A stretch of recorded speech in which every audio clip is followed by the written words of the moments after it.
hurts people when they see a white man bouncing a brown baby on their lap and they don't know the context. That is harmful. And I'm not trying to be a martyr. I'm trying to illustrate to you that you think you think I'm a social justice warrior, and you think I'm being patronizing, and I'm getting pressure for not being enough of an advocate. And I take that to heart, and that hurts me. And I have to learn to make how to be a better white person. I would like to know, before this meeting adjourns, how having my friend's nephew on my lap was hurtful to people.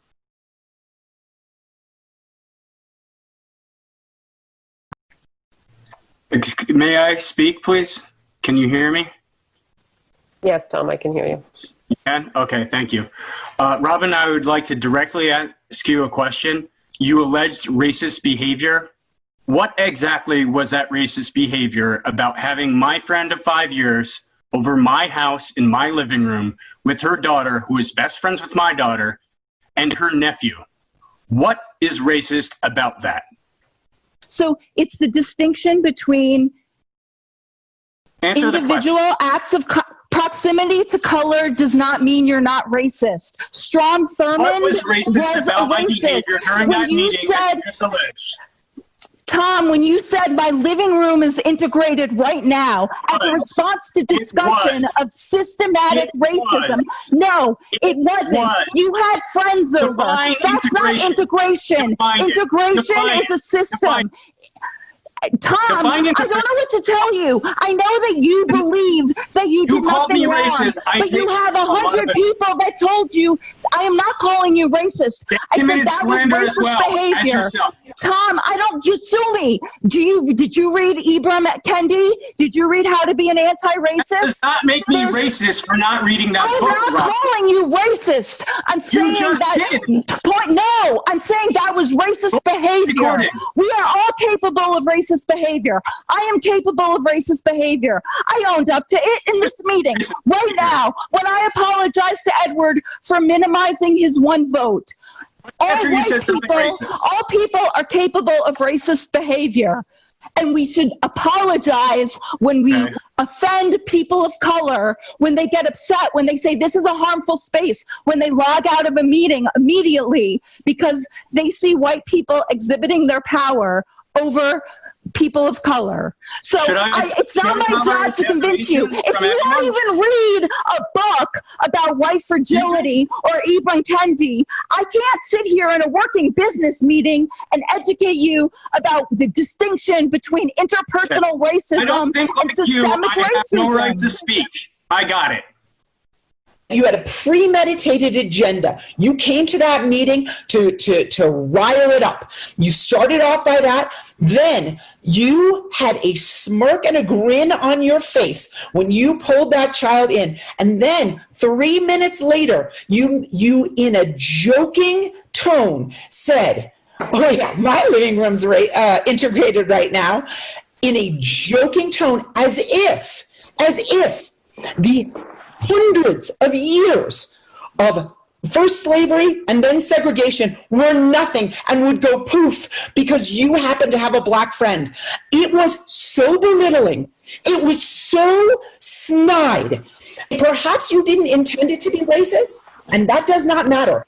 Actually, it is something for which you need to look deep inside and say, wow, I hurt a lot of people. Whether you intended to or not, you did. And honestly, you need to take a moment and a deep breath and think about what you are doing and how you are sitting on this council. I cannot imagine that if we had been in a school setting, that you would have brought some whiteboard. The fact is, there are plenty of times that we don't get to talk or respond to people in the moment. We don't have a back and forth. And the fact is, you have absolutely exploited this medium to the detriment of everyone in our community. You have made a snide remark about my own home that made me feel embarrassed in front of this council. You have made nasty remarks, brought in whiteboards, pointing out things in such an unprofessional and suitable tone. It's beyond. You owe this council and our members, the people who come to our meetings, an apology. Yes, you do. Okay, let me explain why I was laughing. First of all, I was holding a baby who was playing with something. That is a normal reaction. Second of all, when I said the statement that I did, which was factually correct, that my living room was integrated at the moment. Don't roll your eyes, Emily. Don't roll your eyes. You did roll your eyes. Yeah. So I was also laughing at the absurdity of the cognitive dissonance of people like you. People exactly like you who are telling people of color how they should feel. How absurd that is. And you have a couple of people, you take anecdotal evidence, you prescribe motive to things that you have no idea about, and then you demand an apology because you were offended, because that's how you felt. You have no idea what it means to be a person of color. You have no idea. I have no idea either how it feels. My friends do. My friends were insulted by your actions. They're continuously insulted by your actions. They're continuously insulted by people who send their kids to screen schools who are trying to get rid of screen schools. They're aware of the cognitive dissonance of your behavior.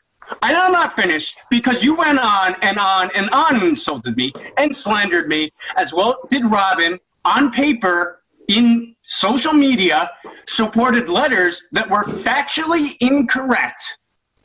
And I did not get any sleep for weeks after being accused as being a racist for having my friend in my living room with her daughter, who has been my friend's daughter for several years, and her nephew, who is learning how to walk. So take a look at yourself. You owe me an apology, and you owe my friend an apology. Yeah, you can't believe it, can you? No.